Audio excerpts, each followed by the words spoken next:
আমরা একটা অসম শক্তির বিরুদ্ধে লড়াইতে নেমেছি।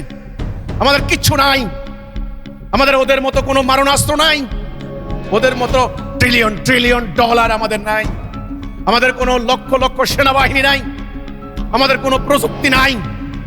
না থাকুক, আমাদের আছেন আল্লাহ রাব্বুল আলামিন।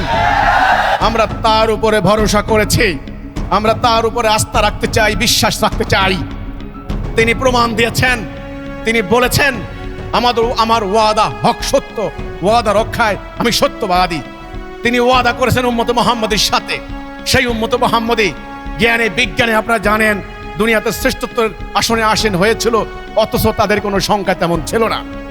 সেই জাতি তৎকালীন দুটি সুপার পাওয়ার রোমান সাম্রাজ্য, পারস্য সাম্রাজ্য যখন একটা টাইম পরাজিত করতে পেরেছেন, আগামী দিনে আপনারা সমগ্র বিশ্ব শক্তিকে মোকাবেলা করতে পারবেন ইনশাআল্লাহ। 5 দফাকে ধারণ করতে হবে মজবুত করে।